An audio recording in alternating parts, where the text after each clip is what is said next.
Assalamualaikum warahmatullahi wabarakatuh, Bapak Ibu guru semua. Waalaikumsalam. Alhamdulillah, puji syukur kita panjatkan kepada Tuhan Yang Maha Esa di kesempatan kali ini di siang hari ya, di hari Kamis kita masih diberikan nikmat sehat sehingga dapat berkumpul bersama di komunitas belajar kita di SDN Kuningan Barat 01. Yang terhormat Ibu Kepala Sekolah kita, Ibu Kartini Kusuma SPD. Yang terhormat Ibu Wakil Kepala Sekolah Bagian Kurikulum Ibu Nia, serta Bapak Ibu Guru hebat SDN Kuningan Barat 01, tim manajemen yang tidak dapat saya sebutkan satu persatu. Bapak Ibu Guru semua sehat, Alhamdulillah. Alhamdulillah. Maaf yang mengganggu sedikit waktunya di siang hari ini. Saya kali ini ingin mengajak Bapak Ibu semua untuk sedikit berbagi atau membahas tentang aset atau modal yang dimiliki oleh sekolah kita. Kita setiap tahun itu selalu mendapatkan raport mutu ya Bapak Ibu ya, di mana raport mutu itu menjadi suatu acuan keberhasilan dari sekolah kita. Namun ketika kita mendapatkan raport mutu, sering sekali kita merasa mencari penyebab atau masalahnya yang menyebabkan mutu sekolah kita itu rendah. Nah, jarang sekali kita itu mencari kekuatan atau mencari kelebihan dari sekolah kita yang bisa untuk meningkatkan mutu sekolah kita. Karena kan seringnya kalau ada sesuatu yang salah itu kita mencari kesalahannya, bukan bagaimana untuk menggali kekuatan sehingga yang muncul adalah hal-hal yang baik. Nah, hari ini kita akan bersama-sama mengidentifikasi sumber daya sebagai aset atau kekuatan yang dimiliki sekolah.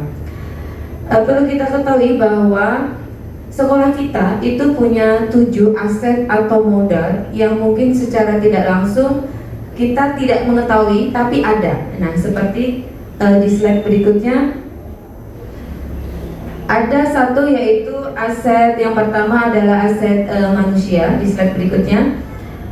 Nah, aset utama sekolah kita ya, ada satu itu adalah modal manusia, yang kemudian adalah yang kedua modal sosial, yang ketiga adalah modal politik, kemudian yang keempat adalah modal agama dan budaya, yang kelima modal fisik, yang keenam modal lingkungan atau alam, serta yang ketujuh adalah modal finansial. Nah, 7 modal ini itu ada di sekolah kita. Namun biasanya kita tidak menggali 7 modal ini secara spesifik. Nah, inilah yang kadang menyebabkan output atau mutu sekolah kita tidak terbentuk dengan baik, ya, tidak menghasilkan yang baik karena kita tidak mengelola 7 modal atau aset kekuatan yang dimiliki oleh sekolah kita. Nah, kita mulai bersama-sama untuk satu-satu mengulik modal yang kita miliki sekolah kita itu apa. Yang pertama tadi ada modal manusia di slide berikutnya. Nah, modal manusia itu apa sih? Modal manusia itu merupakan aset individu, di mana merupakan kegiatan untuk menginventaris pengetahuan, kecerdasan, dan keterampilan yang dimiliki setiap warganya dalam sebuah komunitas, atau dengan kata lain, inventarisasi perorangan yang dikelompokkan berdasarkan sesuatu yang berhubungan dengan hati, tangan, dan kepala. Nah, siapa saja yang termasuk sebagai modal manusia? Ada kepala sekolah, ada guru, ada tenaga kependidikan, ada murid, ada komite dan orang tua murid, ada pengawas, ada dinas terkait, dan ada alumni. Nah, berarti kita semua ini termasuk, iya betul, modal manusia. Nah, modal-modal manusia ini seperti kita, kepala sekolah, murid, nah itu merupakan salah satu kekuatan yang tentunya dapat menunjang mutu sekolah kita menjadi lebih baik. Nah, saya ingin bersama-sama nih Bapak Ibu Guru untuk mencari satu-satu kekuatan kita itu di mana sih sebagai modal manusia. Nah, kita sama-sama uraikan, boleh nanti dibantu untuk ditulis Bu Lala. Nah, kalau sebagai guru, kepala sekolah, yang kita dulu nih, menurut Bapak Ibu, aset kekuatan kita itu sebagai guru punya apa, Bu? Kita itu rata-rata merupakan guru yang berpendidikan linear, tidak sih? Iya, linear. Berarti aset atau kekuatan pertama yang kita miliki, iya, sebagai seorang guru adalah memiliki ilmu pengetahuan atau memiliki S1 PGSD, ya, atau linear. Kemudian aset yang kedua, sebagai guru atau kepala sekolah, kita biasanya selain memiliki ijazah yang nilai, juga harus didukung dengan sertifikat apa Ibu? Sertifikat pelatihan atau sertifikat pendidikan, ya, serdik. Nah, berarti aset kekuatan kita yang kedua adalah serdik. Iya, bersertifikasi atau serdik. Nah, kemudian ada lagi, selain kita memiliki ijazah pendidikan yang linear, memiliki sertifikat pendidik, kita itu sebagai guru memiliki aset kekuatan apa Ibu? Baik guru, baik teknik atau kepala sekolah. Kalau seorang guru harus memiliki kemampuan untuk berkomunikasi, ya tidak. Kalau guru tidak memiliki kekuatan berkomunikasi yang baik, baik itu dengan muridnya, dengan teman sejawatnya, atau dengan wali murid, pasti akan terjadi sesuatu yang tidak baik. Kita aja kalau misalkan dengan wali murid komunikasi tidak baik, putus, ya kan? Sama aja kita sebagai guru tidak bisa menjelaskan yang baik kepada murid kita, ya berarti tidak bagus. Nah, berarti aset pertama tadi S1 pendidikan, yang kedua memiliki sertifikasi dan memiliki kemampuan untuk berkomunikasi. Nah, itu adalah aset kekuatan kita. Nah, itu semua 3 contoh aset kekuatan kita tentunya harus kita gali dan kita kembangkan dengan baik. Jangan sampai kita memiliki ijazah pendidikan linear namun tidak digunakan. Ya, kita merupakan seorang guru profesional yang bersertifikat pendidik, tapi tidak menunjukkan seorang guru yang profesional. Kita mengajarnya tidak profesional terhadap murid kita. Dan aset kekuatan yang ketiga itu komunikasi. Kita memiliki sebenarnya kemampuan untuk berkomunikasi, tapi karena capek, lelah, sehingga kita tidak melakukan komunikasi yang total dengan murid-murid kita. Nah, itu kita bisa kita gali bahwa aset kekuatan kita seperti itu. Nah, berikutnya modal yang kedua. Modal atau aset yang kedua adalah modal sosial. Nah, apa itu modal sosial? Yaitu sebagai norma dan aturan yang mengikat warga masyarakat yang ada di dalamnya dan mengatur pola perilaku warga, juga unsur kepercayaan dan jaringan antara unsur yang ada di dalam komunitas atau masyarakat. Nah, menurut Bapak Ibu, kita mengidentifikasi modal sosial yang kita miliki di sekolah kita apa, Bu? Kita itu memiliki aturan yang mengikat terhadap warga. Ada nggak sih kegiatan-kegiatan sosial kita yang merupakan aset atau kekuatan sekolah kita? Kita itu sering ada amal Jumat, ya, Bapak Isa. Nah, itu termasuk modal sosial tidak sih? Iya, ya kan? Kenapa modal sosial? Itu merupakan perilaku yang kita ajarkan ke murid kita untuk beramal. Ya, kemudian apalagi contohnya modal sosial atau yang merupakan aset kekuatan kita? Ada kegiatan, iya betul, ada takziah, betul, kemudian itu modal sosial. Ada Bapak Ibu guru sakit, ya, kita menjenguknya, memberikan sesuatu atau buah tangan yang bisa mungkin menghiburnya. Nah, itu berarti modal sosial, di mana kegiatan-kegiatan sosial tersebut tentunya akan memberikan dampak energi yang positif terhadap sekolah kita.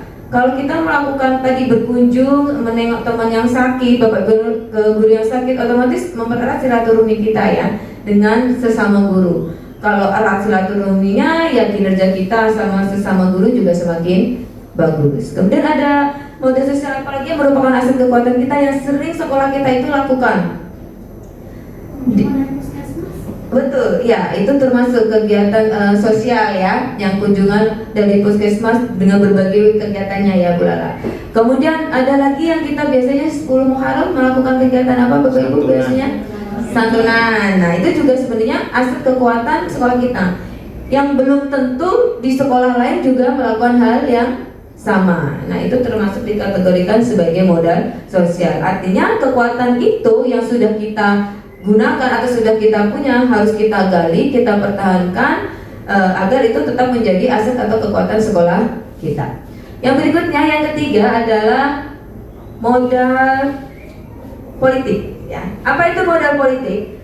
Modal politik sebagai salah satu aset sekolah yang digunakan untuk melahirkan kebijakan-kebijakan yang berorientasi pada peningkatan kualitas pembelajaran. Misalnya, seorang kepala sekolah dengan kewenangan yang dimilikinya menggunakan kewenangan untuk membuat kebijakan-kebijakan yang mengakomodir kepentingan warga sekolah dan peningkatan kualitas pembelajaran yang berpihak pada murid. Nah, ini modal politik apa yang kita miliki? Kebijakan apa yang ada di sekolah kita yang merupakan aset utama kita? Kita punya peraturan apa sih yang menjadi nilai plus dari sekolah kita? Atau kegiatan apa sih yang merupakan kebijakan dari kepala sekolah atau kebijakan dari sekolah ini dari hasil diskusi yang merupakan aset kita? Menurut Bapak Ibu? Kebiasaan tadi? Iya, betul banget. Itu merupakan kebijakan dari sekolah kita yang berpihak pada murid ya, Bu Nia ya. Yang mungkin yang sekolah lain tidak melakukan. Nah, kita punya banyak kebiasaan pagi. Dimulai dari Senin ada upacara bendera. Kemudian di hari Selasa ada senam pagi. Tentunya senam pagi ada positifnya ya Pak Gilang buat anak didik kita, melatih kedisiplinan dari berbaris di lapangan ya kan. Kemudian selain tentunya saja ya berdampak positif terhadap kesehatan. Kemudian di hari Rabu ada pramuka.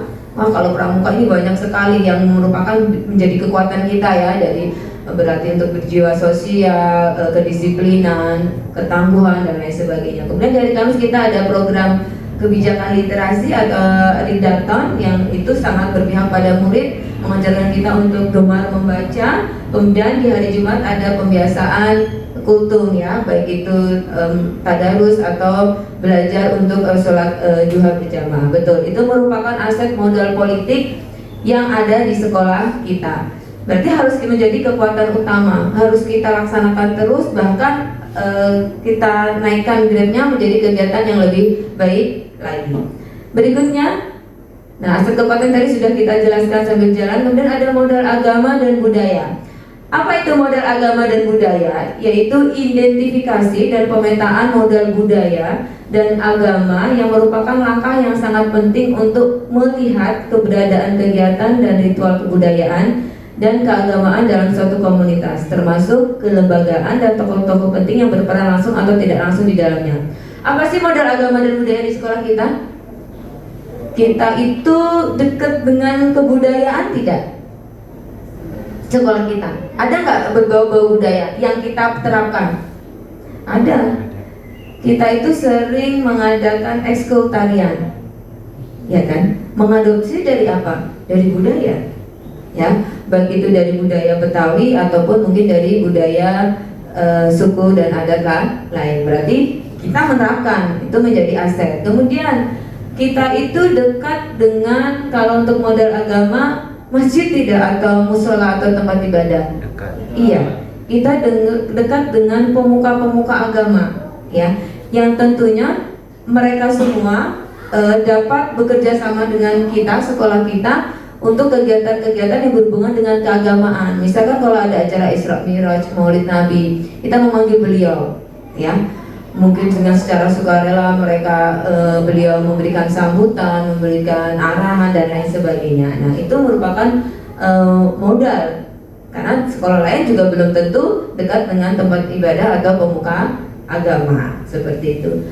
Nah, kekuatannya tadi dekat dengan pemuka agama, dekat dengan tempat ibadah, dan untuk kebudayaan kita mengadopsi kebudayaan atau menggunakan tarian-tarian sebagai wujud aset kebudayaan kita. Nah, berikutnya untuk aset berikutnya, oke, modal fisik. Nah, modal fisik ini dikategorikan dua. Nah, ini yang biasanya sering kita sudah tahu kalau aset modal ya fisik, ya, padahal tadi ada modal-modal yang lainnya ya. Modal fisik itu terdiri dari apa? Bangunan yang biasa digunakan untuk kelas atau lokasi melakukan proses pembelajaran seperti laboratorium, pertemuan ataupun pelatihan. Kemudian yang kedua, infrastruktur atau sarana prasarana, mulai dari saluran pembuangan, sistem air, mesin, jalan, jalur komunikasi, sarana pendukung pembelajaran, alat transportasi dan lain-lain. Nah, kalau sekolah kita, modal fisik yang kita miliki yang menjadi aset kekuatan kita berupa apa saja? Bangunan, dari bangunan. Kelas, betul. Laboratorium kita Komputer. nggak punya ya, tapi punya perpustakaan, betul. Lapangan, musola, Lab komputer. kamar mandi cukup, lab komputer, UKS, ya kan? Terus kantin, betul. Nah, itu merupakan modal fisik berupa bangunan. Nah, kalau infrastruktur atau sarana prasarana yang menjadi aset modal sekolah kita strategis tempatnya, ya, dekat dengan perkantoran, dekat dengan kelurahan, ya, makanan pun juga banyak. Bahkan sebenarnya dekat dengan pusat-pusat yang penting ya, misalkan kita mau ke suku dinas mudah, ke dinas pendidikan mudah, ya kan. Nah, itu berarti termasuk modal kita ya, modal yang berupa infrastruktur atau sarana prasarana. Dan kita juga dekatlah dengan MRT ya, maksudnya dengan Transjakarta juga tidak terlalu jauh. Kemudian transportasi pun juga kita sebenarnya walaupun jalannya tidak terlalu lebar, tapi bisa untuk akses mobil masuk, dan jalan untuk mobil pun ada untuk ke sekolah kita. Nah, itu termasuk modal atau aset kekuatan yang di sekolah kita miliki. Nah, berikutnya setelah modal fisik, modal lingkungan atau alam. Apa itu modal lingkungan atau alam? Yaitu potensi yang belum diolah dan mempunyai nilai ekonomi yang tinggi dalam upaya pelestarian alam dan juga kenyamanan hidup. Modal lingkungan terdiri dari bumi, udara yang bersih, laut, taman, danau, sungai, tumbuhan, hewan, dan sebagainya. Nah, contohnya misalkan kita itu punya modal lingkungan atau alam apa kalau di sekolah kita? Ada kebun nggak di kita ya? Ya, taman. Pak. Ada taman, betul. Bisa kita gunakan sebagai media pembelajaran, ya.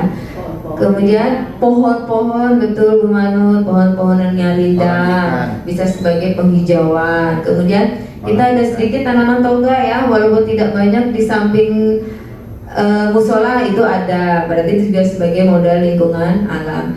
Dan sebenarnya air kita bagus ya sebetulnya ya, di bawah kita itu sebenarnya kita potensi airnya bagus. Nah, berarti itu sebenarnya modal. Namun modal itu bagaimana agar bisa digunakan? Misalkan pengairannya harus lebih baik, jet pompanya, kemudian iya ada pengurus, ada sumur resapan, betul. Kemudian kita sudah punya tanaman banyak, kemudian tamannya bagus, ya berarti dipertahankan agar tetap menjadi penghijauan yang bagus. Dan juga kita ada taman toga, walaupun tidak banyak, itu juga sebagai aset modal kita yang selayaknya kita jaga agar tetap menjadi modal kita. Kemudian berikutnya, nah yang terakhir adalah modal finansial. Apa itu modal finansial? Yaitu berupa dukungan keuangan yang dimiliki oleh sebuah komunitas yang dapat digunakan untuk membiayai proses pembangunan dan kegiatan sebuah komunitas. Nah, modal finansial termasuk ada tabungan, hutang, investasi, pengurangan dan pendapatan pajak, hibah, gaji, serta sumber pendapatan yang lain. Nah, modal finansial yang kalau di sekolah kita apa, Bapak Ibu, yang kita miliki? Finansial itu keuangan. Kita dapat dana dari pemerintah ya, dana BOS dan dana BOP. Berarti itu sebagai modal finansial yang harus kita gunakan dengan baik untuk menambah aset kekuatan yang kita miliki. Kemudian ada lain nggak sumber penghasilan kita selain modal dari dana BOS atau BOP? Sekolah. Iya, uang amal, betul. Nah, yang kita biasakan ya sebagai pembiasaan pagi tadi ada kaitannya dengan modal sosial yang dari anak ya akan kembali ke anak, walaupun tidak digunakan untuk sarana prasarana sekolah, namun digunakan sebagai bentuk tadi kaitannya dengan kegiatan sosial yang kita lakukan. Nah, kemudian ada lagi? Belum ada ya, kita hanya punya itu untuk karena memang kalau terkait di negeri tidak boleh adanya pungutan, sehingga ya adanya cuma dana BOP dan BOS. Namun sebenarnya ada modal finansial lain yang mungkin bisa kita gali selain dua itu. Namun belum kita belum kita kembangkan. Contohnya ini sekarang lagi musim mengumpulkan ini ya, minyak jelantah itu loh. Ya kan, anak-anak ada proyek P5 untuk mengumpulkan minyak jelantah dari rumah yang tidak terpakai, dan ternyata banyak yang sekolah lain itu berhasil guna ya, maksudnya menghasilkan uang yang bisa kembali ke anak tersebut. Atau mungkin ini daur ulang ya, daur ulang. Kalau dulu kita punya Ecobrik sebenarnya, tapi tidak, asetnya itu sayang tidak digunakan lagi. Nah, penggunaan daur orang yang mungkin bisa dikembangkan anak-anak lagi untuk dijual atau dimanfaatkan bernilai guna lebih. Nah, itu adalah modal finansial. Nah, berikutnya Bella, habis ya Bella? Ya, kayak gitu sudah. Nah, itu adalah 7 modal atau aset kekuatan di sekolah kita. Nah, tentunya sebenarnya sebelum kita musyawarah pun sebenarnya mungkin ada yang kira-kiranya ada nih tapi terlewat oleh kita bahas. Mungkin Bapak Ibu semua bisa tuliskan nanti ya, setelah ini kita bisa lanjut untuk berdiskusi kira-kira apa sih modal yang sebenarnya tadi belum kita bahas, dan termasuk dari 7 modal atau aset kekuatan yang dimiliki oleh Bapak Ibu. Nah, Bapak Ibu boleh bawa post-it ya Bapak Ibu, nanti boleh kita diskusi sama-sama lagi untuk menambahkan apa yang menjadi tambahan dari 7 modal aset kekuatan di sekolah kita yang belum kita bahas. Nah, dari paparan saya ada yang perlu dikuatkan lagi atau tambahan dari Bapak Ibu semua mengenai 7 modal aset atau kekuatan? Iya, boleh Bu Manut? Terima kasih Bu Eva. Tadi ada yang melewatkan Bu. Iya. Itu di agama. Iya. Nah, model kita punya loh. Apa Bu? Nama Kristen. Oh iya betul. Oh ada ya. Iya. Jadi anak-anak bisa mereka kalau Gunakan. belum ada. Betul. Dua agamanya sekarang sudah jadi anak-anak yang beragama Kristen. Iya.